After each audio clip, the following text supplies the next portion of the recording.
सिन्दूरारुणविग्रह त्रिनयना माणिक्यमौलिस्फुरत् तारानायकशेखरां स्मितमुखी मापीनवक्षोरुहाम् पाणिभ्यामलिपूर्णरत्नचषकं रक्तोत्पलं बिभ्रति सौम्यां रत्नघटस्थरक्तचरणां ध्यायेत् परामम्बिकाम्.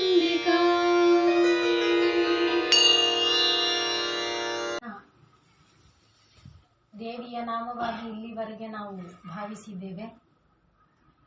ಆ ನಾಮಗಳ ಪ್ರಯೋಗಾತ್ಮಕವಾಗಿ ನಡೆದ ಘಟನೆಯನ್ನ ನಮ್ಮ ನೆನಪಿಗೆ ತಂದುಕೊಡುವಂಥ ಪವಿತ್ರ ದಿನ ಇವತ್ತು.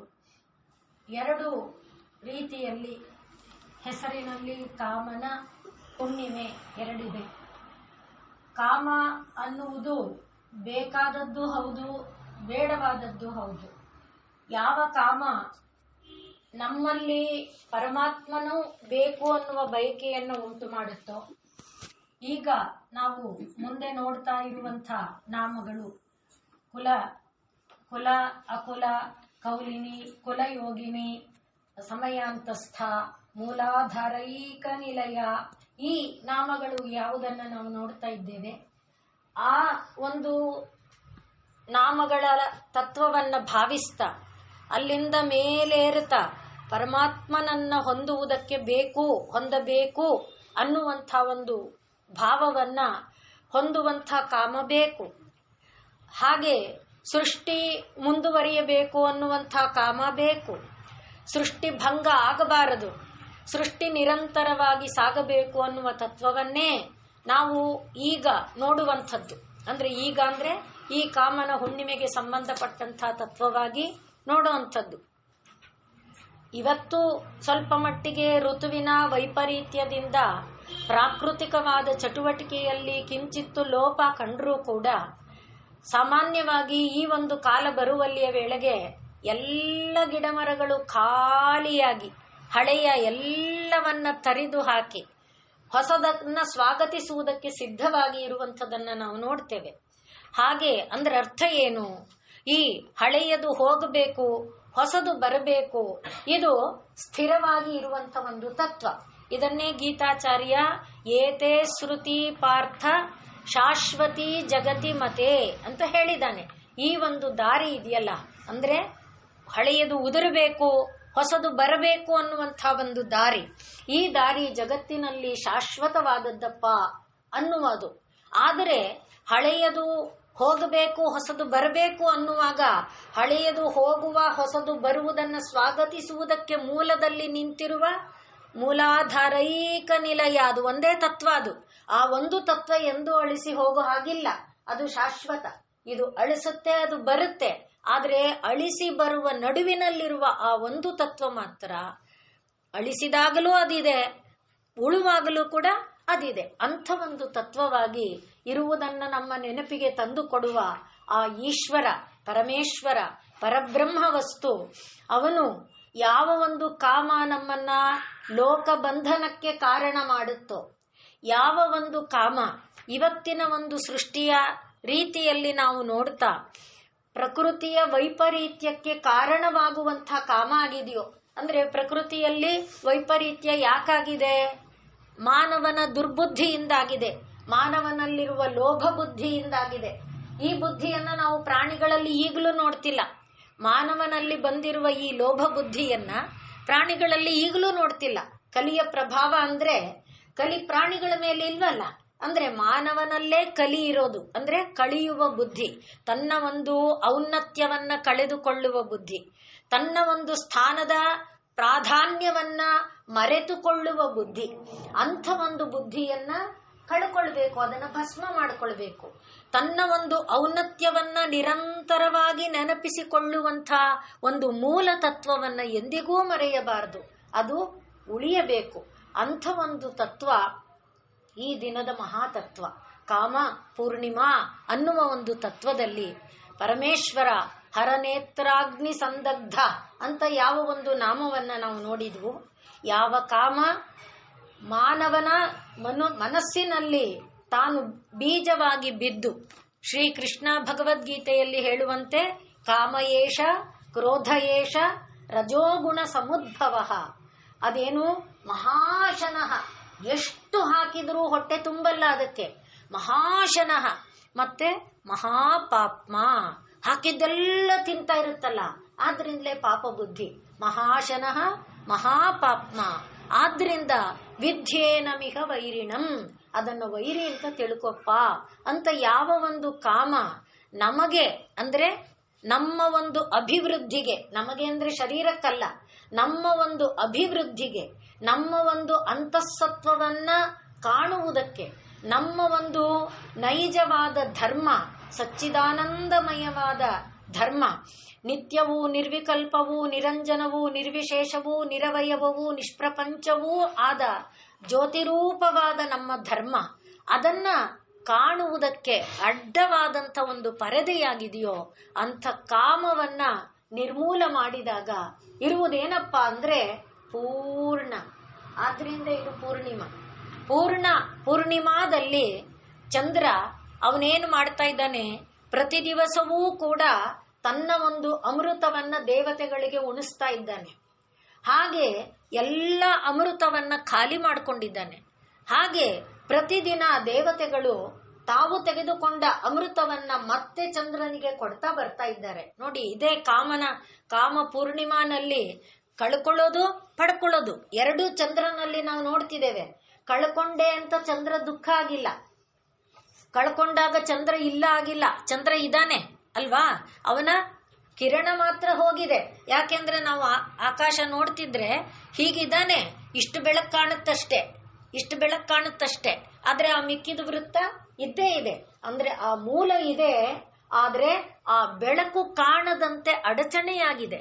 ಹಾಗೆ ಆ ಅಡಚಣೆಯನ್ನ ನಿವಾರಣೆ ಮಾಡಿದ್ರೆ ದಿನ ಪರಮೇಶ್ವರನ ಕೃಪೆಯಿಂದ ಅದು ತುಂಬುತ್ತಾ ಬಂದ್ರೆ ಪೂರ್ಣ ಆದ್ಮೇಲೆ ಇನ್ನೇನಿದೆ, ಹಾಕಕ್ಕಿನ್ನೇನಾದ್ರೂ ಜಾಗ ಇದೆಯಾ? ಯಾಕೆ ವೃತ್ತ ಪೂರ್ಣ ಆಗೋಯ್ತಲ್ಲ. ಆದ್ರಿಂದ ಪೂರ್ಣಿಮಾ, ಈ ಪೂರ್ಣಿಮಾ ಘಟ್ಟವನ್ನ ಲಲಿತಾ ತ್ರಿಪುರ ಸುಂದರಿ ಎಂಬುದಾಗಿ ಕರೀತಾರೆ. ಈ ಪೂರ್ಣಿಮಾ ದಿನದ ಒಂದು ಅಮೃತ ಏನಿದೆ, ಆ ಅಮೃತವನ್ನ, ಆ ಅಮೃತಕ್ಕೆ ಅಧಿದೇವಿಯನ್ನ ಲಲಿತಾ ತ್ರಿಪುರ ಸುಂದರಿ ಎಂಬುದಾಗಿ ತಂತ್ರಶಾಸ್ತ್ರಗಳು ಕರೆಯುತ್ತೆ. ಅಂಥ ಒಂದು ಅಮೃತವನ್ನ ನಮಗೆ ಚಂದ್ರ ಹೇಗೆ ಕಳ್ಕೊಂಡ್ರು ಪಡ್ಕೊಂಡ್ರು ಉಬ್ಬು ತಗ್ಗುಗಳಿಗೆ ಒಳಗಾಗದೆ ತಾನು ಒಂದೇ ಸಮತ್ವದ ಸ್ಥಿತಿಯಲ್ಲಿರ್ತಾನೋ, ಹಾಗೆ ಪ್ರಕೃತಿನೂ ಅಷ್ಟೇ. ಅಯ್ಯೋ ನನ್ ಮರ ಎಲ್ಲ ಬತ್ತೋಯ್ತು, ಅಯ್ಯೋ ನನ್ ಗಿಡ, ಹಾಗನ್ಕೊಳ್ಳಲ್ಲ. ಯಾಕೆ? ಹೊಸದಕ್ಕೆ ಕಾಯ್ತಾ ಇದ್ದಾಳೆ. ನಾಳೆ ಹೊಸ ಚಿಗುರು ಬರುತ್ತೆ, ಹೊಸ ಹೂವುಗಳು ಚಿಗುರುತ್ತೆ. ಇನ್ನು ಚೈತ್ರ ಮಾಸ ಬಂತು ಅಂದ್ರೆ ಮರಗಳಲ್ಲಿ ಫುಲ್ಲು ವಾತಾವರಣದಲ್ಲೇ ಸಂಭ್ರಮದ ವಾತಾವರಣ, ಅದನ್ನ ಅವಳು ತಿಳ್ಕೊಂಡಿದ್ದಾಳೆ.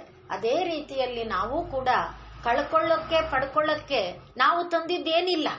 ಯಾವುದನ್ನ ಪರಮಾತ್ಮ ಕೊಟ್ಟಿದ್ದಾನ ಅದನ್ನ ಅವನು ತಗೊಳ್ತಾನೆ, ತಗೊಂಡ್ಮೇಲೆ ಕೊಡ್ತಾನೆ, ಅವನದೇ ಅದು ವಸ್ತು, ನಮ್ದಲ್ವಲ್ಲ. ಆ ತತ್ವವನ್ನ ಪ್ರಕೃತಿಯಿಂದ ನಾವು ತಿಳ್ಕೊಳ್ತಾ ಆ ಎಲ್ಲ ತತ್ವವನ್ನ ಒಂದು ದಿನದ ಈ ಕಾಮನ ಪೂರ್ಣಿಮಾ ಅನ್ನುವ ದಿನದ ತತ್ವದಲ್ಲಿ ಪರಮಾತ್ಮ ಅಡಗಿಸಿ ಇಟ್ಟಿದ್ದಾನೆ. ಅಂಥ ಒಂದು ತತ್ವವನ್ನೇ ನಾವು ಇಷ್ಟೂ ದಿನಗಳಲ್ಲಿ ನೋಡ್ತಾ ಇದ್ದೇವೆ. ನೆನ್ನೆ ನೋಡಿದಾಗಲೂ ಕೂಡ ಕೌಲಿನಿ ಎಂಬಲ್ಲಿ ಶಿವ ಮತ್ತು ಶಕ್ತಿ ಅವರಿಬ್ಬರ ಒಂದು ಐಕ್ಯ ಭಾವವನ್ನ ನೋಡ್ತಾ ಈ ಸೃಷ್ಟಿ ಸ್ಥಿತಿ ಲಯಗಳ ಒಂದು ಏಕಾಗ್ರ ಭಾವವನ್ನ ನಾವು ಏನು ಗಮನಿಸಿಕೊಂಡಿದ್ವಿ, ಆ ತತ್ವವನ್ನ ಭೌತಿಕವಾದ ಪ್ರಪಂಚದಲ್ಲೂ ಈ ಒಂದು ಪ್ರಕೃತಿಯಲ್ಲೂ ಕೂಡ ನೆರವೇರಿಸಿದ ದಿನವಾಗಿ ಇಂದು ನಾವು ಗಮನಿಸ್ತೇವೆ. ಅಂಥ ಒಂದು ತತ್ವವನ್ನ ಪರಮಾತ್ಮ ನಮ್ಮೆಲ್ಲರ ಮನಸ್ಸಿಗೆ ಮನದಟ್ಟು ಮಾಡಿಕೊಡ್ಲಿ. ಯಾವ ಒಂದು ಪುಟ್ಟು ಕಂದ ಪ್ರಹ್ಲಾದ ಕಾಮದ ಈ ಮಹಿಮೆಯನ್ನ ಅರಿತವನಾಗಿ ಪರಮಾತ್ಮ ವರವನ್ನ ಪಡ್ಕೋ, ನನ್ನ ದರ್ಶನ ಆದಮೇಲೆ ಅದು ವ್ಯರ್ಥ ಆಗಬಾರದು, ಏನಾದ್ರೂ ನೀನು ಕೇಳಲೇಬೇಕು ಅಂದಾಗ ಏನು ಹೇಳಿದ? ಹೃದಯದಲ್ಲಿ ಕಾಮದ ಬೀಜ ಇರದಂತೆ ಮಾಡು ಅಂತ ಏನು ಕೇಳಿದ? ಯಾವ ಕಾಮದ ಬೀಜ? ಲೌಕಿಕವಾಗಿ ನಮ್ಮನ್ನ ಕಟ್ಟಿ ಹಾಕುವ ಕಾಮದ ಬೀಜವನ್ನ ಪರಮಾತ್ಮನ ನೇತ್ರಾಗ್ನಿಗೆ ಹವಿಸ್ಸಾಗಿ ಅರ್ಪಿಸಿ, ಪರಮಾತ್ಮನನ್ನ ಹೊಂದುವುದಕ್ಕೆ ಬೇಕಾಗುವಂಥ ಅಮೃತವನ್ನ ಪರಮಾತ್ಮನ ಆ ನೇತ್ರಾಗ್ನಿಯಿಂದ ಪಡೆದುಕೊಂಡು, ಹರನೇತ್ರಾಗ್ನಿ ಸಂದಗ್ಧ ಕಾಮ ಸಂಜೀವನ, ಆ ಸಂಜೀವನವಾಗುವಂತೆ ಆ ಪರಮಾತ್ಮನ ಆ ನೇತ್ರಾಗ್ನಿಯಿಂದಲೇ ಅಮೃತವನ್ನ ಪಡೆದು ಆ ಕಾಮನಿಂದ ನಾವೇನಾಗಬೇಕು?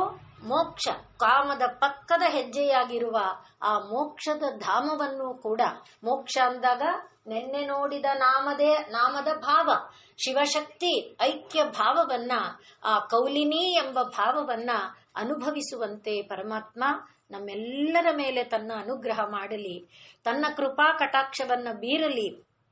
ಏನು ನಮಗೆ ಗೊತ್ತಾಗಬಹುದು, ಗೊತ್ತಾಗದೇ ಇರಬಹುದು, ನನಗೇನು ಗೊತ್ತಿಲ್ಲಪ್ಪ ಅನ್ನುವಂಥ ಒಂದು ಮುಗ್ಧ ಮನಸ್ಸನ್ನ ನಮ್ಮೆಲ್ಲರ ಮನಸ್ಸಿನಲ್ಲಿ ಕೊಡಲಿ.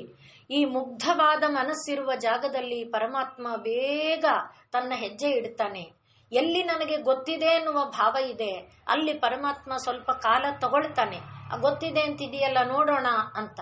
ಹಾಗಾಗಿ ನಮ್ಮೆಲ್ಲರ ಮನಸ್ಸನ್ನ ಮಗುವಿನ ಮನಸ್ಸಿನಂತೆ ಮುಗ್ಧವಾಗಿ, ಒಂದು ಅರಿಯನಪ್ಪ, ಆದ್ರಿಂದಲೇ ದಾಸರು ಒಂದು ಅರಿಯದ ಎನ್ನ ಕಾಯಬೇಕೋ ಸ್ವಾಮಿ ಅಂತ ಕೇಳ್ತಾರೆ. ಹಾಗೆ ಏನೂ ಅರಿಯದವನಪ್ಪ ನಾನು ಅಂದಾಗ ನನ್ನನ್ನ ಹೀಗೆ ಕಾಪಾಡು, ಹಾಗೆ ಕಾಪಾಡು, ನನಗಿದು ಕೊಟ್ಟು ಕಾಪಾಡು ಅಂದಾಗ ಆಯ್ತು ಅಂತಾನೆ. ಅದು ಕೊಟ್ಟು ಇದೆಯಲ್ಲ, ಕೊಟ್ಟು ಆದ್ಮೇಲೆ ಕಾಪಾಡು ಅನ್ನೋವರೆಗೆ ಆ ಕೊಡೋವಾಗ್ಲೇ ನಾವು ಗರ್ವಾಂಧಕಾರದ ತುದಿ ಮುಟ್ಟುಬಿಟ್ಟಿರ್ತೇವೆ. ಅಸುರರನ್ನೆಲ್ಲ ನೋಡ್ತೀವಲ್ಲ, ಕೊಟ್ಟು ಸರಿ, ಕೊಟ್ಟು ಅಂದಾಗ ಕೊಟ್ಟ ಮೇಲೆ ಏನಾಯ್ತು? ನಿಂತಲೆ ಮೇಲೆ ಕೈ ಇಡ್ತೀನಿ ಅಂತ ಬಂದ. ಈ ರೀತಿ ತಾನೆ ಅಲ್ಲಿ ಪಾಪ ಕಾಪಾಡ್ತಾನೆ. ಆದ್ರೆ ಕೊಟ್ಟು ಅಂದಮೇಲೆ, ಆದ್ರಿಂದ ಆ ರೀತಿ ಕೊಟ್ಟು ಆ ಪರಮಾತ್ಮ ನಮ್ಮನ್ನ ಮತ್ತೆ ಭಂಗಕ್ಕೆ ಒಳಗಾಗದಂತೆ, ಅವನ ಭಾವ ನಮ್ಮ ಹೃದಯದೊಳಗೆ ತುಂಬಿರುವಂತೆ, ಎಂದಿಗೂ ಕೂಡ ಅವನಿಂದ ನಾವು ವಿಚಲಿತವಾಗದಂತೆ. ಪ್ರಪಂಚ ಬಿಟ್ಟು ಹೋಗಬೇಕು ಅಂತ ಅರ್ಥ ಅಲ್ಲ ಇದರಿಂದ. ಅಯ್ಯೋ ನಾವು ಸಂಸಾರಿಗಳು, ನಮಗ್ ಮಕ್ಕಳಿದ್ದಾರೆ, ಮೊಮ್ಮಕ್ಕಳಿದ್ದಾರೆ, ಅವ್ರು ಮುಂಜಿ ಮಾಡ್ಬೇಕು, ಖಂಡಿತ ಅದನ್ನ ಬೇಡ ಅಂತ ಹೇಳಿಲ್ಲ. ಯಾಕೆ? ಕುಲಾಮೃತೈಕ ರಸಿಕ ಇಂದ ನಾವು ನೋಡಿದ್ದೇವೆ. ಆದರೆ ಆ ಎಲ್ಲದರ ಜೊತೆಯಲ್ಲಿ ಅನುಸ್ಯೂತವಾಗಿ, ಹೇಗೆ ಎಲೆ ಉದುರಿ ಹೋಗಿ ಎಲೆ ಬರುವಾಗ ಆ ಮರದ ಬೇರು ಎಲ್ಲ ಭದ್ರವಾಗಿದೆ, ಅದು ಅನಂತವಾಗಿ ಇರುವಂತೆ ಆ ಪರಮಾತ್ಮ ಭಾವ ಅನಂತವಾಗಿ ನಮ್ಮೊಳಗೆ ತುಂಬಿಕೊಂಡಿರಲಿ. ನಾವು ಇಡುವ ಪ್ರತಿ ಹೆಜ್ಜೆಯಲ್ಲಿ, ನಾವು ಆಡುವ ಪ್ರತಿ ಮಾತಿನಲ್ಲಿ, ನಮ್ಮ ಉಸಿರಿನ ಪ್ರತಿ ಉಸಿರಿನಲ್ಲಿ ಆ ಪರಮಾತ್ಮ ತುಂಬಿಕೊಂಡಿದ್ದು ನಮ್ಮ ಜೀವನವನ್ನ ಪೂರ್ಣ ಚಂದ್ರ ರೂಪವಾಗಿ, ಪೂರ್ಣಿಮಾ ಆಗಿ, ಆ ಆನಂದಾಂಬುಧಿ, ಆನಂದಾಮೃತ ತುಂಬಿರುವಂತೆ ಪರಮಾತ್ಮ ಅನುಗ್ರಹಿಸಲಿ ಅಂತ ಈ ಪವಿತ್ರವಾದ ದಿನ ಪರಮಾತ್ಮನನ್ನ ಬೇಡ್ಕೊಳ್ತಾ, ಈಗ ನಾವು ಕೌಲಿನಿ ಕುಲಯೋಗಿನಿ ಎನ್ನುವ ಕುಲಯೋಗಿನಿ ಎಂಬ ನಾಮವನ್ನು ನೋಡೋಣ. ಯೋಗ ಅಂದ್ರೆ ಸಂಬಂಧ ಅಂತ. ಕುಲ ಅಂದಾಗ ಇಲ್ಲಿವರೆಗೆ ನೋಡಿದ್ವು ಎಲ್ಲ ಸಮೂಹಗಳು ಏನಿದೆ ಅಂದ್ರೆ ಪ್ರಪಂಚದಲ್ಲಿ ಇರುವಂಥ ಜೀವಿಗಳ ಸಮೂಹ. ಪ್ರಪಂಚದಲ್ಲಿ ಜೀವಿಗಳಲ್ಲಿ ಕೂಡ ಈಗ ಗುಂಪು ಮಾಡ್ತೇವೆ. ಅಂದ್ರೆ ಎಷ್ಟು ತರ ಗುಂಪುಗಳು ಮಾಡಬಹುದು ನೋಡಿ. ಈ ಮಕ್ಕಳಿಗೆ ನಾವು ಇದುಗಳನ್ನ ಹೇಳಿಕೊಡ್ತೇವಲ್ಲ ಮ್ಯಾಥಮೆಟಿಕ್ಸ್ ಅಲ್ಲಿ, ಆ ತರಹ. ಅಂದ್ರೆ ಮೊದಲಿಗೆ ಪ್ರಾಣಿ ಮತ್ತೆ ಮನುಷ್ಯ, ಆಮೇಲೆ ಸಸ್ಯ. ಹಾಗೆ ಪ್ರಾಣಿ ಅನ್ನೋದೇ ಒಂದು ಸಮೂಹ, ಎಲ್ಲ ಪ್ರಾಣಿನೇ. ಆಮೇಲೆ ಮನುಷ್ಯ, ಪ್ರಾಣಿ, ಸಸ್ಯ. ಮತ್ತೆ ಪ್ರಾಣಿಗಳಲ್ಲಿ ಕ್ರೂರ ಪ್ರಾಣಿ, ಸಾಧು ಪ್ರಾಣಿ. ಮತ್ತೆ ಕ್ರೂರ ಪ್ರಾಣಿಗಳಲ್ಲಿ ಹುಲಿಗಳದೇ ಬೇರೆ, ಸಿಂಹಗಳದೇ. ಹೀಗೆ ನಾವು ಯಾವ ರೀತಿ ಒಂದು ಸೆಕ್ಟ್ ಮಾಡ್ತಾ ಬರ್ತೇವೆ, ಒಂದು ಸೆಕ್ಷನ್ ವಿಭಾಗ ಮಾಡ್ತಾ ಬರ್ತೇವೆ, ಹಾಗೆ ಮಾಡುವ ಪ್ರತಿಯೂ ಒಂದು ಕುಲನೇ. ಆ ಕುಲಗಳಲ್ಲಿ ಯೋಗಿನಿ ಅಂದ್ರೆ ತನ್ನ ಒಂದು ಯೋಗವನ್ನ ಹೊಂದಿದ್ದಾಳೆ ಅಂತ ಈ ಕುಲಯೋಗಿನಿ ಎನ್ನುವುದರ ಅರ್ಥ. ಅಂದ್ರೆ ವಿಶ್ವಾಂಡವಾಗಿ ಏನು ಸೃಷ್ಟವಾಗಿದೆ, ಹಾಗೆ ಸೃಷ್ಟವಾಗಿರುವ ಒಂದು ಸಮೂಹ ಏನಿದೆ ಅಂದ್ರೆ ಪ್ರಾಣಿಗಳ ಸಮೂಹವೋ. ಪ್ರಾಣಿ ಎಂದಾಗ ಮೊದಲಿಗೆ ಎಲ್ಲ, ನಾನು ಸಿಂಹ, ಹುಲಿ ಎಲ್ಲನೂ ಪ್ರಾಣಿನೇ. ಅಂದ್ರೆ ಪ್ರಾಣ ಉಳ್ಳದ್ದೆಲ್ಲ, ಗಿಡ ಮರಗಳು ಪ್ರಾಣ ಉಳ್ಳದ್ದು ಪ್ರಾಣಿ. ಆ ಎಲ್ಲದರ ಜೊತೆಯಲ್ಲಿ ಯೋಗವನ್ನ ಹೊಂದಿರುವವಳು ಅನ್ನುವ ಅರ್ಥದಲ್ಲಿ ಕುಲ ಯೋಗಿನಿ. ಆನಂತರ ನಾವು ಇಂದ್ರಿಯಗಳನ್ನ ನೋಡ್ಕೊಂಡ್ವಿ. ಇಂದ್ರಿಯಗಳ ಸಮೂಹ ಇದೆ, ಮತ್ತೆ ಅದರಲ್ಲಿ ಜ್ಞಾನೇಂದ್ರಿಯಗಳ ಸಮೂಹ ಇದೆ, ಕರ್ಮೇಂದ್ರಿಯಗಳ ಸಮೂಹ ಇದೆ, ಅಂತರಿಂದ್ರಿಯಗಳ ಸಮೂಹ ಇದೆ, ಹಾಗೆ ಮತ್ತೆ 3 ಸಮೂಹ ಇದೆ.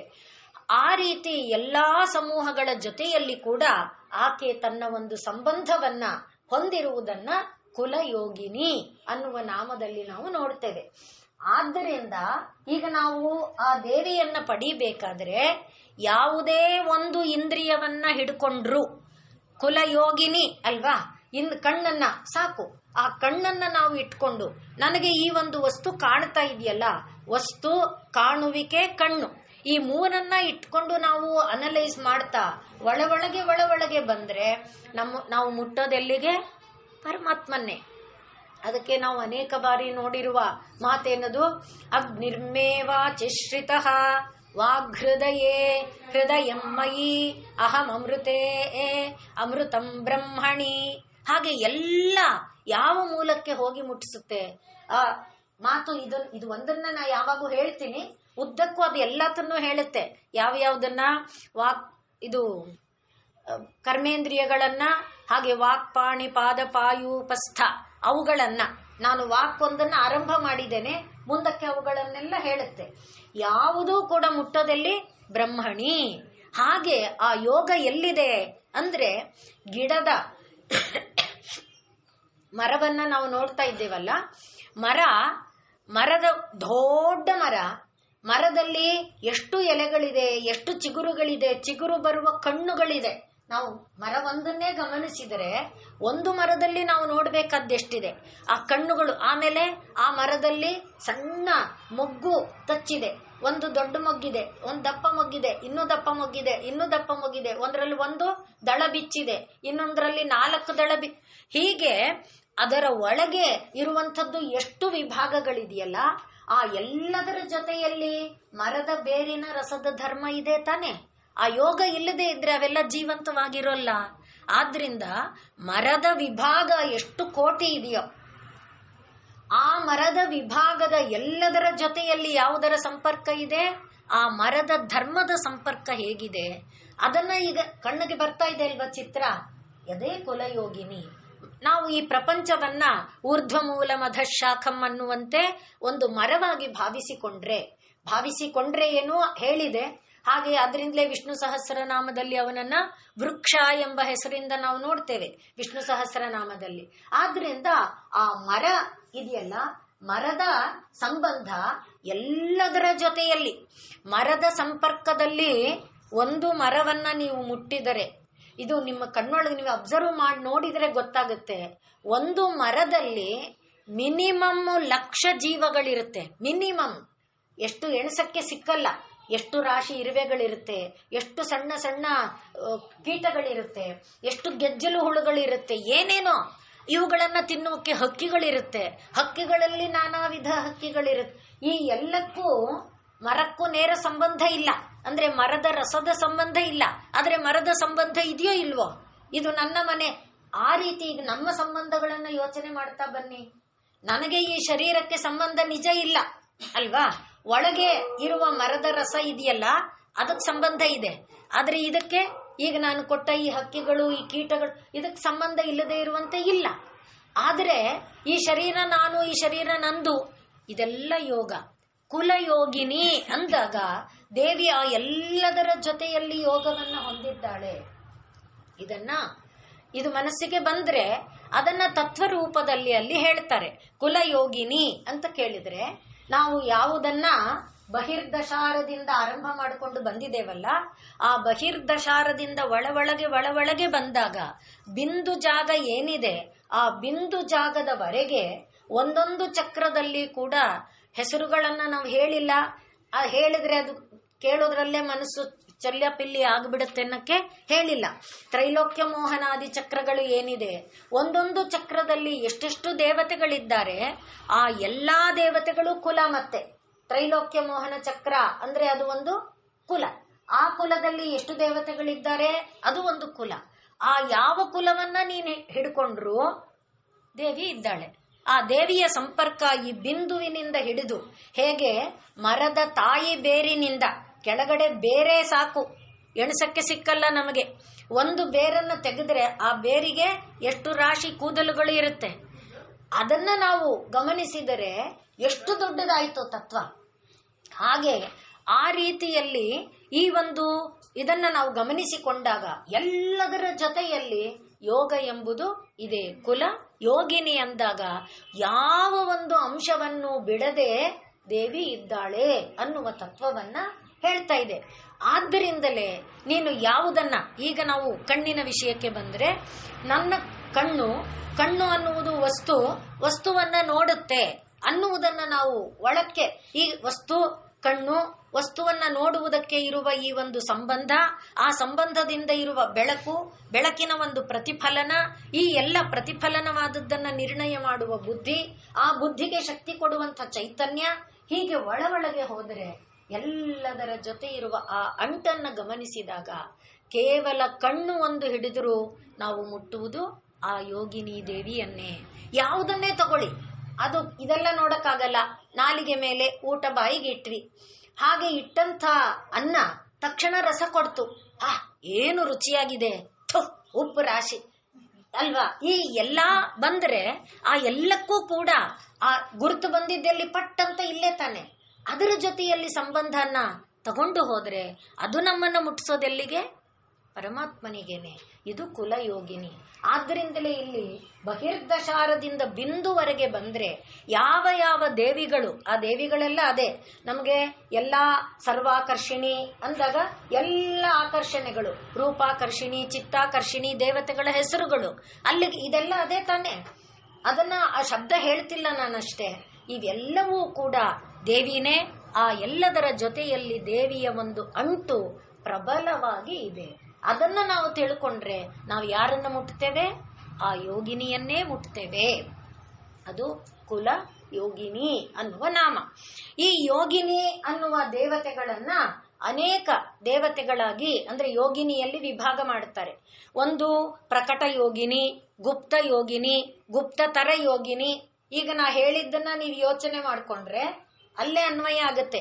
ಪ್ರಕಟ ಯೋಗಿನಿ ಅಂದಾಗ ಮರವನ್ನ ಇಟ್ಕೊಂಡ್ರೆ ಮರದ ಬೊಡ್ಡೆ ಕಾಣ್ತಾ ಇದೆ ನಿಮ್ಗೆ, ಮೇಲಕ್ಕೆ ತಲೆ ಎತ್ತಿದ್ರೆ ಕೊಂಬೆಗಳು ಕಾಣ್ತಾ ಇದೆ, ಕೊಂಬೆಗಳಲ್ಲಿ ಎಲೆಗಳು ಕಾಣ್ತಾ ಇದೆ, ಎಲೆಗಳ ಮೇಲಿನವರೆಗಿಂದ ಬಿಟ್ಟುಬಿಡಿ, ಇದೆಲ್ಲ ಪ್ರಕಟ ಯೋಗಿನಿ. ಗುಪ್ತ ಯೋಗಿನಿ ಅಂದಾಗ ಆ ಎಲೆಗಳ ಹತ್ತಿರ ಹೋದ್ರೆ ಆ ಕಣ್ಣು, ಎಲೆಗಳು ಸೇರುವ ಒಂದು ಕಣ್ಣು, ಎಲೆಗಳು ಮತ್ತೆ ಹೊಸ ಎಲೆ ಹುಟ್ಟುವ ಒಂದು ಕಣ್ಣು, ಆ ರೀತಿ ಇವೆಲ್ಲ ಗುಪ್ತ. ಇನ್ನು ಗುಪ್ತ ತರ ಅಂದ್ರೆ ಆ ಕಣ್ಣಿನ ಒಳಗೆ, ಅಂದ್ರೆ ಈಗ ನಮ್ಮ ರೋಮದ ಕೂಪ ಇದ್ದಂತೆ, ಆ ಕೂಪದಿಂದ ಒಳಗಡೆ ಹೋದ್ರೆ ಗುಪ್ತ ತರ. ಹಾಗೆ ಒಳಗೆ ಬಂದಾಗ ಸಂಪ್ರದಾಯ ಯೋಗಿನಿ, ಪ್ರಕಟ ಯೋಗಿನಿ, ಗುಪ್ತ ಯೋಗಿನಿ, ಗುಪ್ತತರ ಯೋಗಿನಿ, ಸಂಪ್ರದಾಯ ಯೋಗಿನಿ, ಕುಲೋತ್ತೀರ್ಣ ಯೋಗಿನಿ, ನಿಗರ್ಭ ಯೋಗಿನಿ, ರಹಸ್ಯ ಯೋಗಿನಿ. ಅಲ್ಲಿಯವರೆಗೆ ರಹಸ್ಯ ಯಾವುದು? ಆ ಮರದ ತತ್ವ ಒಳಗಡೆ ಹರಿತಿದೆಯಲ್ಲ, ಆ ಮರದ ರಸ ಹರಿತಾ ಇರೋದರಿಂದಲೇ ಎಲೆಗೆ, ಹೂವಿಗೆ, ಹೀಚಿಗೆ, ಕಾಯಿಗೆ, ಹಣ್ಣಿ ಎಲ್ಲ ಕಡೆಗೆ ಅದರ ರಸ ತುಂಬಿದೆ. ಅದು ರಹಸ್ಯ, ರಹಸ್ಯಾತಿ ರಹಸ್ಯವಾದಂಥ ಒಂದು ಸಂಬಂಧ. ಒಂದು ಮರಕ್ಕೆ ಹೇಗೆ ಈ ಆ ರಸದ ಧರ್ಮ, ಮರದ ಧರ್ಮ ಎಲ್ಲದರ ಸಂಬಂಧವನ್ನು ಹೊಂದಿದೆಯೋ, ಅದೇ ರೀತಿಯಲ್ಲಿ ಪ್ರಪಂಚ ಎಂಬ ಈ ವೃಕ್ಷದ ಜೊತೆಯಲ್ಲಿ ಎಲ್ಲ ಜೀವಗಳು ಒಂದು ಸಮೂಹ ವರ್ಗ. ಮೇಲೆ ನಾವು ಆಗಾಗ ನೋಡಿದಂತೆ ಭೂಗೋಳ ಮತ್ತು ಖಗೋಳ, ಆ ಗೋಳದ ಎರಡು ಭಾಗ, ಆ ಎರಡು ಭಾಗದಲ್ಲಿ ಭೂಗೋಳದ ಸಂಬಂಧವೂ ಇದೆ, ಖಗೋಳದ ಸಂಬಂಧವೂ ಇದೆ. ಆದ್ರಿಂದಲೇ ಅದು ಒಟ್ಟಿಗೆ ಏನಾಗಿತ್ತು? ಒಂದು ದೊಡ್ಡ ವಿಶ್ವಾಂಡ ಬ್ರಹ್ಮಾಂಡವಾಗಿ ಇತ್ತು. ಅದು ಸೀಳಿತು. ಹಾಗಾದಾಗ ಒಂದು ಖಗೋಳ, ಒಂದು ಭೂಗೋಳ. ಆ ಗೋಳದಲ್ಲಿರುವಂಥ ಜ್ಯೋತಿಷ್ ತತ್ವಗಳು ಏನಿದೆಯೋ, ಯಾವ ಆ ಜ್ಯೋತಿಷ್ ತತ್ವಗಳೆಲ್ಲವೂ ಕೂಡ ನಾವು ಹೇಳುವಂತೆ ಅದು ಪಿತೃ ತತ್ವಗಳು. ಆ ಪಿತೃ ತತ್ವಗಳು ಅಥವಾ ದೈವ ತತ್ವಗಳು, ದೇವತಾ ಅಂಶಗಳು. ಆ ದೇವತಾ ಅಂಶಗಳೆಲ್ಲವೂ, ಹಾಗೆ ಪ್ರಾಣಿ ಸಂವರ್ಗಗಳೆಲ್ಲವೂ ಯಾರ ಜೊತೆಯಲ್ಲಿ ಯೋಗವನ್ನ ಹೊಂದಿದೆಯೋ ಅವಳು ಕುಲ ಯೋಗಿನಿ. ಆ ಕುಲ ಯೋಗಿನಿಯ ಮತ್ತೆ ಆದ್ರಿಂದ ರಹಸ್ಯ, ಅತಿ ರಹಸ್ಯದವರೆಗೆ ಪ್ರಕಟದಿಂದ ಗುಪ್ತತರ ಸಂಪ್ರದಾಯ ಈ ರೀತಿ ಒಳಗೆ ಬಂದ್ರೆ ರಹಸ್ಯ ನಿಗರ್ಭ ರಹಸ್ಯ ಅತಿ ರಹಸ್ಯ ಪರಾಪರಾತಿ ರಹಸ್ಯ ಹೀಗೆ ಯೋಗಿನಿಯರನ್ನ ವಿಭಾಗ ಮಾಡ್ತಾರೆ. ಈ ಯೋಗಿನಿಯರು ಎಲ್ಲ ಒಟ್ಟಾಕಿದ್ರೆ 64 ಕೋಟಿ ಯೋಗಿನಿಯರು. ಆ 64 ಕೋಟಿ ಯೋಗಿನಿಯರ 56 ಅವತ್ತು ನಾವು ಆರಂಭದಲ್ಲಿ ಹೇಳಿಕೊಂಡಿದ್ದೇವೆ. ಆ 64 ಕೋಟಿ ಯೋಗಿನಿಯ ಜೊತೆಯಲ್ಲೂ ಒಂದು ರೋಮದಂತೆ ಆದರೂ ಕೂಡ ಒಂದು ಸಂಬಂಧವನ್ನ ದೇವಿ ಹೊಂದಿದ್ದಾಳೆ. ಆ ತತ್ವ, ದೇವಿಯ ತತ್ವ ಏನಿದೆ ಅದನ್ನ ಕುಲಯೋಗಿನಿ. ಇದನ್ನೇ ಭಾಗವತದಲ್ಲಿ ನಾವು ನೋಡಿದ್ದೇವೆ. ಭಾಗವತದಲ್ಲಿ ಮೊದಲನೆಯ ಸ್ಕಂಧದಿಂದ 5ನೆಯ ಸ್ಕಂಧದವರೆಗೆ ಅನೇಕ ಬಾರಿ ಬರುತ್ತೆ. ಪರಮಾತ್ಮ ಎಲ್ಲ ಜೀವ, ಇದು ಅದು ಅಂತಲ್ಲ, ನಮ್ಮ ಕಣ್ಣಿಗೆ ಕಾಣುವ ಕಾಣದ ಎಲ್ಲ ಜೀವಗಳ ಜೊತೆಯಲ್ಲಿ ತಾನು ದಾರ ಹಾಕಿಕೊಂಡು ಇಟ್ಕೊಂಡಿದ್ದಾನೆ. ಪ್ರಾಣಿಗೆ ಮೂಗು ದಾರ ಹಾಕಿರುವಂತೆ ತಾನು ದಾರ ಹಾಕಿ ಎಳೆದು ಇಟ್ಕೊಂಡಿದ್ದಾನೆ ಅನ್ನುವ ನೇರ ಇದೇ ಮಾತನ್ನೇ ಹೇಳುತ್ತೆ. ಅದೇ ಯೋಗಿನಿ. ಆ ಯೋಗಿನಿ ತಾನು ಎಲ್ಲದರ ಜೊತೆಯಲ್ಲಿ ಒಂದು ಸಂಬಂಧವನ್ನ ಹೊಂದಿದ್ದಾಳೆ. ಆದ್ರಿಂದ ಇದನ್ನ ಕುಲ ಯೋಗಿನಿ ಎಂಬುದಾಗಿ ಕರೀತಾರೆ. ಹಾಗಾಗಿ ನಾವು ಪ್ರಪಂಚದಲ್ಲಿದ್ದೇವೆ. ಇದೆಲ್ಲ ಮತ್ತೆ ಹೇಳಿದನಲ್ಲ, ಯಾವುದು ನಮಗೆ ಅರ್ಥ ಆಗುತ್ತೆ ಅರ್ಥ ಆಗಲ್ಲ ಪ್ರಧಾನ ಅಲ್ಲ. ನನಗೇನು ಗೊತ್ತಿಲ್ಲಪ್ಪ, ನನಗೆ ನೀನು ಗೊತ್ತು ಅನ್ನುವಷ್ಟಾದರೂ ನಮ್ಮಲ್ಲಿ ಆಗಬೇಕು. ಅದಕ್ಕಾಗಿ ಈ ನಾಮಗಳನ್ನ ಮುಂದಿನ ನಾಮದಲ್ಲಿ ಅದು ಬರುತ್ತೆ. ಅಷ್ಟನ್ನ ನಾವು ಭಾವಿಸಿಕೊಂಡ್ರೆ ಸಾಕು. ದೇವರೇ ಗೊತ್ತು, ಇಷ್ಟ ದೇವರು ಯಾರೋ, ಲಲಿತೇನೋ ಸುಬ್ರಹ್ಮಣ್ಯನೋ ಗಣಪತಿನೋ ಯಾರೋ, ಅಥವಾ ಗುರು ರೂಪನೇ ದೇವರೋ, ಗುರುವನ್ನೇ ದೇವರೋ, ಏನನ್ನಾದರೂ ಸರಿ, ಕಲ್ಲನ್ನಾದರೂ ಮುಳ್ಳನ್ನಾದರೂ ಮಣ್ಣನ್ನಾದರೂ ನಮ್ಮ ಪಾಲಿಗೆ ಅದು ದೇವರು. ಅದನ್ನ ನಾವು ಇಟ್ಕೊಂಡ್ರೆ, ಕೇಳಿರ್ಬೋದು ನೀವು ಹಿಕ್ಕೇಶ್ವರ ಅಂತ ಬಿಜಾಪುರದ ಹತ್ರ ಇದೆಯಂತೆ. ಯಾರೋ ಒಂದು ಹುಡುಗ ಪಾಪ ಯಾತ್ರೆಗೆ ಹೋಗ್ತಾ ಇದ್ರಂತೆ. ಎಲ್ಲಿ ಹೋಗ್ತಿದೆ ಅಂದ್ರೆ ಈಶ್ವರನ ದರ್ಶನಕ್ಕೆ, ಗೋಕರ್ಣ ಇತ್ಯಾದಿಗಳಿಗೆ ಹೇಳ್ಕೊಂಡಿದ್ದಾರೆ. ನನಗೂ ಒಂದು ಈಶ್ವರನ ತಂದ್ಕೊಡಿ, ಲಿಂಗನ ತಂದ್ಕೊಡಿ ಏನೋ ಕೇಳಿದಾನೆ ಪಾಪ ಈ ಕುರಿಮೆಯ ಹುಡುಗ. ಅವನಿಗೆ ಇವರು ಹೋದ್ರು, ಯಾತ್ರೆ ಎಲ್ಲ ಮುಗಿಸ್ಕೊಂಡ್ರು. ವಾಪಸ್ಸು ಬರುವಾಗ ಅವನಿಗೆ ಲಿಂಗ ಈಶ್ವರ ಏನು ಗೊತ್ತಿಲ್ಲ ಆ ಮಗುಗೆ. ವಾಪಸ್ಸು ಬರುವಾಗ ಅಷ್ಟು ದೂರದಲ್ಲಿ ಆ ಹುಡುಗನ ಕಂಡಾಗ ನೆನಪಾಗ್ಬಿಡ್ತು, ಅರೇ ಈ ಹುಡುಗ ಈಶ್ವರ ಲಿಂಗ ತಂದ್ಕೊಡು ಅಂದಿದ, ನಾವು ತರಲಿಲ್ವಲ್ಲ ಅಂತ. ಆಗ ನೋಡಿದ್ರು ಅಲ್ಲಿ ಒಂದು ಹಿಕ್ಕೆ ಬಿದ್ದಿತ್ತು. ಆ ಹಿಕ್ಕೆ ಸ್ವಲ್ಪ ಇದರ ಆಕಾರದಲ್ಲಿತ್ತು. ಅದು ಏನು ಕುರಿ ಹಿಕ್ಕೆನೆ. ಆ ಹಿಕ್ಕೆನೆ ತಗೊಂಡು ಬಂದು ಭದ್ರವಾಗಿ ಹಿಡ್ಕೊಂಡು ಆ ಮಗು ಕೈಗೆ ಕೊಟ್ರು. ತಗೋಪ್ಪ, ನೀನು ಈಶ್ವರ ಅಂತ ಕೇಳಿದ್ಯಲ್ಲ, ತಗೋ ಅಂತ. ಆ ಮಗುಗೆ ಏನ್ ಗೊತ್ತು, ನೀನು ಈಶ್ವರ ಲಿಂಗ ಅಂತ ಕೇಳಿದ್ಯಲ್ಲ, ತಗೋ ಅಂತ. ಅದು ಅದನ್ನೇ ಈಶ್ವರ ಅಂತ ಪೂರ್ಣ ಭಾವದಿಂದ ಆರಾಧಿಸ್ತು, ಅದನ್ನೇ ಪೂಜಿಸ್ತು. ಅದಕ್ಕೆ ಊಟ ಕೊಡದೆ ತಾನು ಊಟ ಮಾಡ್ತಿರ್ಲಿಲ್ಲ. ಶಿವಪುರಾಣದಲ್ಲೂ ಈ ಕಥೆ ಬರುತ್ತೆ. ಆ ಹುಡುಗನ ಒಂದು ಶಕ್ತಿ ಎಷ್ಟಾಗ್ಬಿಡುತ್ತೆ ಅಂದ್ರೆ, ಒಬ್ಬ ರಾಜನನ್ನ ಶತ್ರುಗಳು ಬಂದು ಮುತ್ತಿದ್ರೆ ಆ ಹುಡುಗ ಅವನು ದೇವರನ್ನ ಹಿಡಿದಿಟ್ಕೊಂಡಿದ್ದಾನಲ್ಲ, ಆ ರಾಜ ಬಂದು ಆ ಹುಡುಗ ದೇವರನ್ನ ಬಿಡುವಂತೆ ಮಾಡಿ ಆ ದೇವರ ಸಹಾಯದಿಂದ ಶತ್ರುವನ್ನ ಎದುರಿಸಿ, ಅಷ್ಟು ಮಟ್ಟಿನ ಗಾಢ ಒಂದು ಬಲ ಆ ಹುಡುಗನ ಭಕ್ತಿಯಲ್ಲಿ. ಅಲ್ಲಿ ನೋಡಿದರೆ ಗೊತ್ತಾದವನಿಗೆ ಗೊತ್ತು ಅದು ಹಿಕ್ಕೆ ಅಂತ ಗೊತ್ತಾದ್ರೆ ನಾವು ಅಂತೇವೆ. ಆದರೆ ಅವನಿಗೆ ಅದು ಈಶ್ವರ. ಯಾಕೆ ಈ ಮಾತು ಹೇಳ್ತಿರೋದಂದ್ರೆ, ಅಲ್ಲಿ ಮನಸ್ಸಿನ ಭಾವ. ನಾವು ಗಣಪತಿಯನ್ನ ಕೆಲವು ಕುಟುಂಬದಲ್ಲಿದೆ, ಯಾವುದು ಸಗಣಿಯನ್ನ ಉಂಡೆ ಮಾಡಿ ಅದಕ್ಕೆ ನಾಮ ಇಟ್ಟು ಅದಕ್ಕೊಂದು ದೂರ್ವೆ ಸಿಕ್ಕಿ ಗಣಪತಿ ಅಂತೇವೆ. ಅಂದ್ರೆ ಎಲ್ಲವೂ ಕೂಡ ಪರಮಾತ್ಮ ಭಾವ. ಆ ಪರಮಾತ್ಮನ ಸಂಬಂಧ ಅನ್ನುವುದು ಯಾವುದನ್ನು ಬಿಟ್ಟಿಲ್ಲ. ಅದು ಕುಲ ಯೋಗಿನಿ. ನಾವು ಭಾವಿಸಿದಂತೆ ಅದು ಹಾಗೆ ಭಾವಿಸಿಕೊಂಡು ಪರಮಾತ್ಮ ತತ್ವವನ್ನ ಹೊಂದುವ ಒಂದು ಭಾವ ನಮ್ಮಲ್ಲಿ ಬಂದರೆ ಸಾಕು. ನಮ್ಗಿದು ಗೊತ್ತಾಗಬೇಕು ಅಂತಲ್ಲ, ಅರ್ಥ ಇದೆ, ಅರ್ಥವನ್ನ ಅನುಸಂಧಾನ ಮಾಡಕ್ ಬಂದಿದ್ದೇವೆ.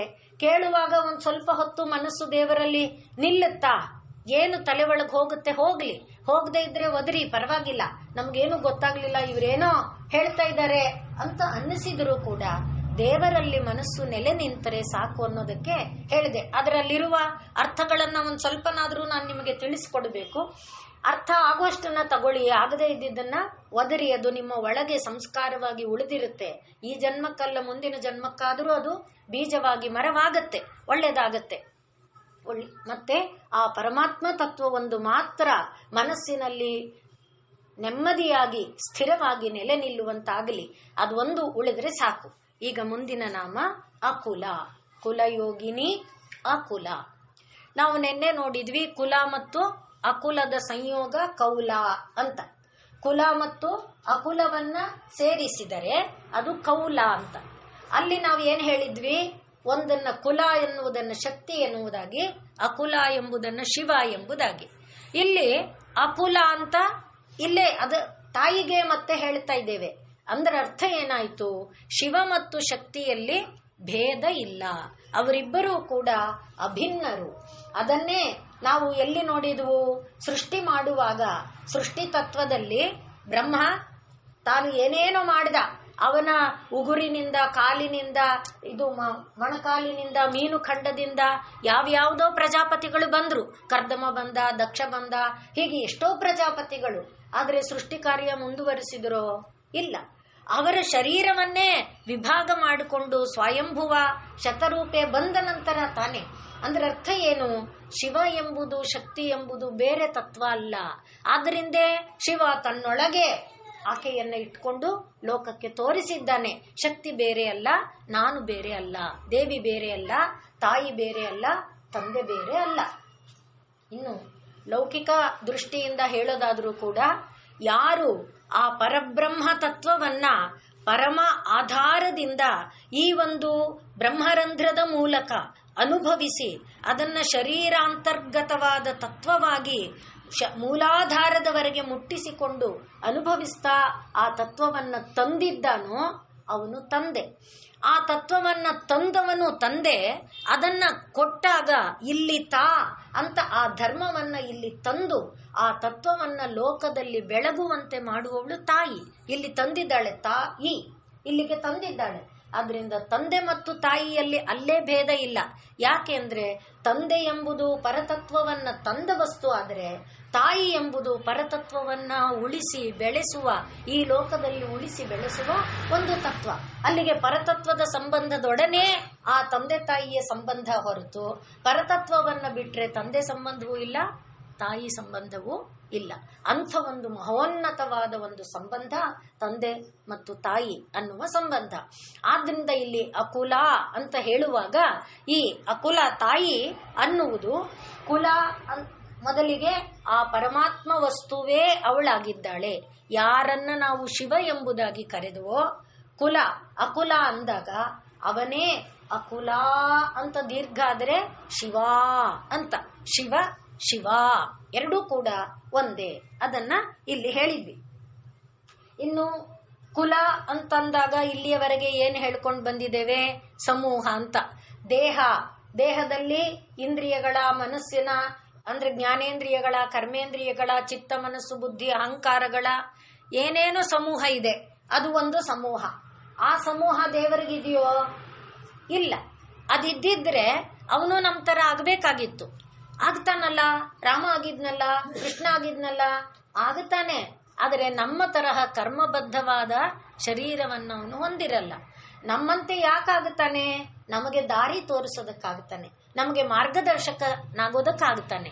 ಮತ್ತೆ ನಾವು ಇವತ್ತು ಈ ನಾಮಗಳಿಲ್ಲ ಅಂದ್ರೆ ಭಗವಂತನನ್ನ ಸ್ಮರಿಸೋದೆಲ್ಲಿ? ಆ ಭಗವಂತನ ಸ್ಮರಣೆಯೊಡನೆ ಭಗವಂತನ ಕಡೆ ಸಾಗಬೇಕಲ್ಲ, ನಮಗ್ ಗೊತ್ತಾಗೋದೆಲ್ಲಿ? ಅದಕ್ಕೋಸ್ಕರ ಈ ನಾಮರೂಪಗಳು ಬರೋದಕ್ಕೆ, ಭಗವಂತನ ಸ್ಮರಣೆಯನ್ನ ಮಾಡುವುದಕ್ಕೆ, ಭಕ್ತರ ಹೃದಯ ಕೊಂಡಾಡುವುದಕ್ಕೆ, ಭಕ್ತರ ಕಣ್ಮನಗಳಲ್ಲಿ ಅವನ ದಿವ್ಯ ಮಂಗಳ ವಿಗ್ರಹ ನಿಲ್ಲುವುದಕ್ಕೆ ಅವನು ಬರ್ತಾನೆ ಹೊರತು ಅವನಿಗೆ ಶರೀರ ಎಂಬ ಒಂದು ಅಂಟು ಇಲ್ಲ, ಶರೀರ ಎಂಬುದು ಇಲ್ಲ. ಆದ್ರಿಂದ ಇಲ್ಲಿ ದೇವಿಯನ್ನ ನಾವು ತಗೊಂಡಾಗ ಅವಳು ಕೂಡ ಅಕುಲ. ದೇಹವಾಗಲಿ, ಮತ್ತೆ ಚಂದ್ರವಂಶ, ಸೂರ್ಯವಂಶ, ಈ ರೀತಿ ವಂಶವಾಗಲಿ, ಆ ವಂಶ ಪರಂಪರೆಯಲ್ಲಿ ಮತ್ತೆ ಗೋತ್ರಗಳಾಗಲಿ, ಭರದ್ವಾಜ ವಂಶ ಗೋತ್ರ, ಇದು ಏನು ವಸಿಷ್ಠ ಗೋತ್ರ, ಆತರ ಗೋತ್ರಗಳಾಗಲಿ, ಇದು ಯಾವ ಒಂದು ಬಂಧವೂ ಇಲ್ಲದೆ ಇರುವವಳು ಅವಳು ಅಕುಲ. ಅಂದ್ರೆ ಈ ಒಂದು ದೇಹದ ಭಾವ ಅಥವಾ ವಂಶದ ಭಾವ, ಈ ಒಂದು ಪರಂ ಅಂಟುಗಳು ಯಾವುದು ಇಲ್ಲದವಳು ಅನ್ನುವುದು ಒಂದು ಅರ್ಥ ನಾವು ಗಮನಿಸೋದು. ಕುಲ ಅನ್ನುವುದನ್ನ ಇಲ್ಲಿವರೆಗೆ ಸಮೂಹ ಅಂತ ತಗೊಂಡಾಗ ಆ ಸಮೂಹ ಇಲ್ಲ. ಆದರೆ ಸಮೂಹ ಅವಳು ಹೌದೋ ಅಲ್ವೋ? ಹೌದು. ಅದ್ ಯಾಕೆ ಇಲ್ಲಿವರೆಗೆ ನೋಡಿದ್ವಿ ನೋಡಿ, ಆ ಮರ ಅನ್ನುವುದೇ ಒಂದು ದೊಡ್ಡ ಸಮೂಹ, ಎಷ್ಟು ರಾಶಿಯ ಸಮೂಹ ಮರ. ಆದ್ರಿಂದ ಅವಳು ಸಮೂಹ ಹೌದು. ಆ ಸಮೂಹವನ್ನ ನಾವೇನಂತೇವೆ ಸಮಷ್ಟಿ ಅಂತ ಕರೀತೇವೆ. ವ್ಯಷ್ಟಿಯಾಗಿ ತಗೊಂಡಾಗ ಅಂದ್ರೆ ಬೇರೆಯಾಗಿ ತಗೊಂಡ್ರೆ ಅವಳು ಒಂದೇ, ಅವಳು ಬೇರೆ ಬೇರೆ ಅಲ್ಲ. ಮರದಲ್ಲಿ ಈಗ ಕೊಂಬೆ ಇದೆ, ಕಡ್ಡಿ ಇದೆ, ಎಲೆಗಳಿದೆ, ಚಿಗುರಿದೆ, ಹೀಚಿದೆ, ಮೊಗ್ಗಿದೆ, ಹೂವಿದೆ, ಹೀಗೆ ಏನೇನೋ ಇದೆ. ಆದರೆ ಅದೆಲ್ಲ ಬೇರೆ. ಆ ಬೇರೆ ಬೇರೆ ಅನ್ನುವುದನ್ನ ಕುಲ ಅಂತ ಕರೆಯೋದು. ಆ ಬೇರೆ ಬೇರೆ ಎಂಬುದು ಕುಲ, ಒಂದು ಎಂಬುದು ಅಕುಲ. ಸ್ಪಷ್ಟ ಆಗ್ತಾ ಇದೆಯಾ? ಈಗ ನೋಡಿ, ಮಾವಿನ ತೋಪು ಅಂತೇವೆ. ಮಾವಿನ ತೋಪು ಅಂದ್ರೆ ತೆಂಗಿನ ತೋಪು, ಮಾವಿನ ತೋಪು. ಅಲ್ಲೇನಿರುತ್ತೆ? ತೆಂಗೇ ಇರುತ್ತೆ ಅಲ್ವಾ? ಮಧ್ಯದಲ್ಲಿ ಯಾವುದೋ ಒಂದು ಬೇರೆ ಇರುತ್ತೆ ಗಿಡ, ಆದ್ರೆ ಪ್ರಧಾನವಾಗಿ ಯಾವುದಿರುತ್ತೆ? ತೆಂಗಿರುತ್ತೆ. ಮಾವಿನ ತೋಪು ಅಂದ್ರೆ ಮಾವಿರುತ್ತೆ. ಬಾಳೆ ತೋಟ ಅಲ್ಲೇನಿರುತ್ತೆ? ಬಾಳೆನೇ ಇರುತ್ತೆ. ಅಡಿಕೆ ತೋಟ ಹೇಗೆ ನೋಡಿ. ಆದರೆ ಅದರ ಮಧ್ಯದಲ್ಲಿ ಬೇರೆ ಒಂದೊಂದು ಇದ್ರೂ ಕೂಡ ಪ್ರಧಾನವಾದದ್ದು ಯಾವುದು? ಅಲ್ಲಿಗೆ ತೋಟ ಅಂದಾಗ ಅದು ಒಂದೊಂದನ್ನೇ ವಿಭಾಗ ಮಾಡಿದಾಗ 100 ಮರಗಳು ಇದ್ರು 100 ಮರ ಬೇರೆನೆ ಅಲ್ವಾ? 100 ಮರ ಬೇರೆ. ಆದ್ರೆ ತೋಟ ಅಂದಾಗ ಒಂದು. ಹಾಗೆ ಅಕುಲ ಅಂದಾಗ ದೇವಿ ಒಂದು. ಅದನ್ನ ನಾವು ಬೇರೆ ಬೇರೆಯಾಗಿ ನೋಡಿದಾಗ ಮಾವಿನ ತೋಪಿನಲ್ಲಿ 100, 1000 ಎಷ್ಟು ಮಾವು ಇದೆ, ಅದರಲ್ಲಿ ಮತ್ತೆ ವಿಭಿನ್ನವಾದ ಮಾವುಗಳಿದೆಯಲ್ಲ, ಆ ರೀತಿಯಾದ ರಸಪುರಿ, ತೋತಾಪುರಿ, ಈ ತರ ಆ ಯಾವ ಮಾವುಗಳು ಇದ್ರೂ ಕೂಡ ಆ ಎಲ್ಲ ಭೇದಗಳು ಕುಲ. ಭೇದ ರಹಿತತೆ ಅನ್ನುವುದು ಅಕುಲ. ಅಲ್ಲಿಗೆ ಈ ಭೇದಗಳಿಂದ ಯಾವುದರ ಕಡೆಗೆ ಹೋಗಬೇಕು? ಅಭೇದದ ಕಡೆಗೆ ನಾವು ಹೋಗಬೇಕು ಅನ್ನುವುದನ್ನ ಅಕುಲ ಎಂಬ ನಾಮದಿಂದ ತಿಳ್ಕೊಳ್ಳೋದು. ಅದನ್ನೇ ನಾವು ಕುಲಯೋಗಿನಿಯಲ್ಲೂ ನೋಡಿದ್ವು. ಈ ಒಂದು ಇವತ್ತಿನ ದಿನದ ಮಾಹಾತ್ಮ್ಯವನ್ನ ಗಮನಿಸುವಾಗಲೂ ಕೂಡ ನೋಡಿದ್ವು. ಅಂದ್ರೆ ಈ ವಿಭಿನ್ನ ಏನಿದೆ, ವಿಭಿನ್ನ ಭಾವಗಳೇನಿದೆ, ಆ ಎಲ್ಲ ಭಾವಗಳು, ವಿಭಿನ್ನ ವ್ಯಕ್ತಿಗಳು, ಆ ಎಲ್ಲದರ ಮೂಲಕ ಹೋಗಿ ಸೇರುವಂತ ಒಂದೇ ತತ್ವ ಅದು ಯಾವುದೋ? ಅದು ಅಕುಲ.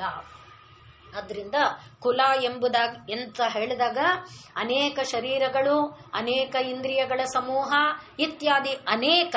ಅಕುಲ ಅಂದಾಗ ಏಕ. ಅನೇಕದ ಮೂಲಕ ಏಕದ ಕಡೆಗೆ ಸಾಗುವಂಥದ್ದು. ಆ ಏಕನೇ ಅನೇಕವಾಗಿ ವಿಭಾಗಗೊಂಡಿದೆ. ಇದ್ದಿದ್ದು ಒಂದೇ ಬೀಜ. ಒಂದು ಬೀಜ ಏನಾಗಿ ಆಯ್ತು?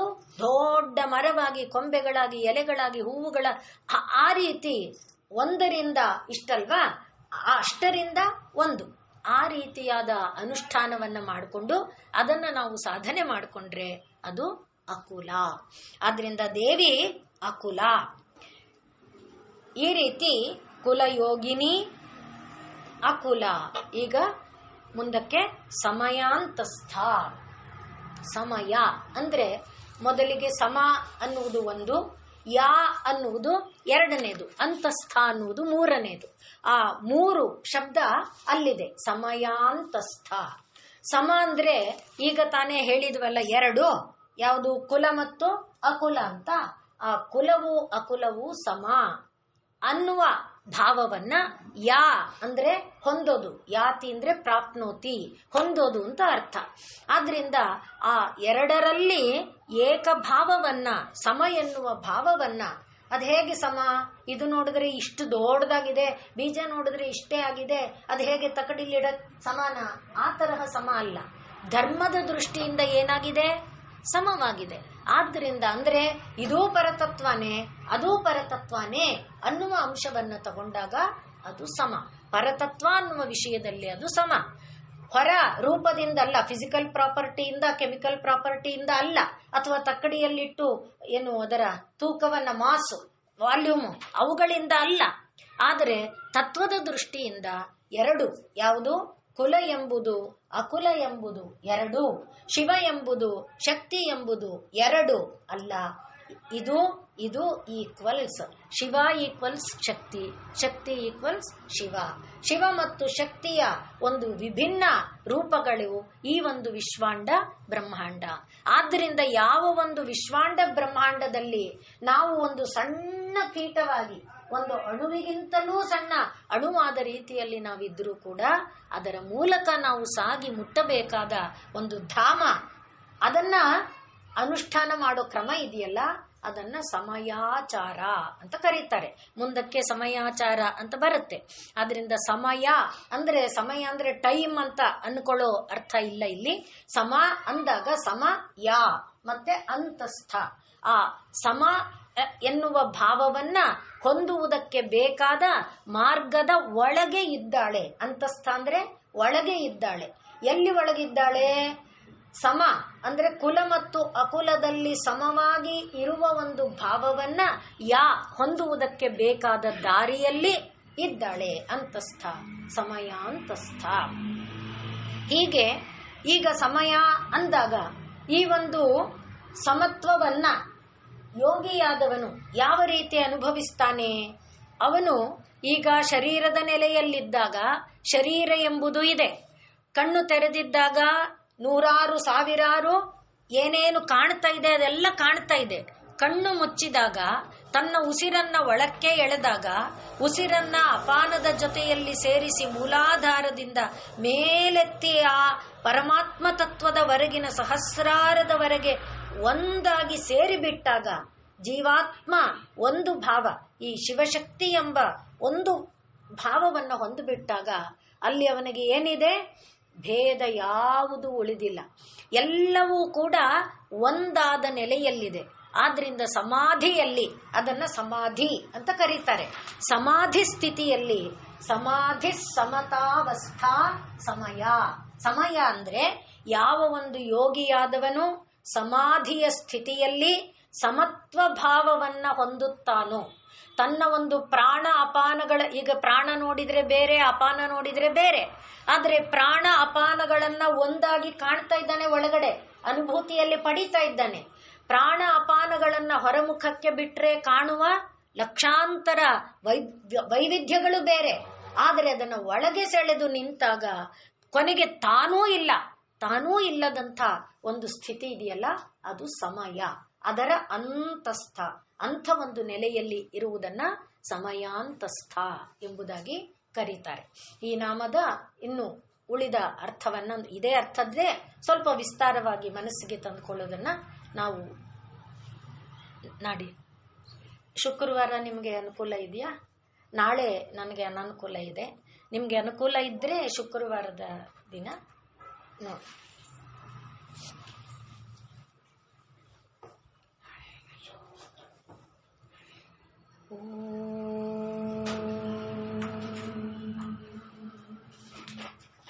ಪೂರ್ಣಮದ ಪೂರ್ಣಮಿದಂ ಪೂರ್ಣಾತ್ ಪೂರ್ಣಮುದಚ್ಯತೆ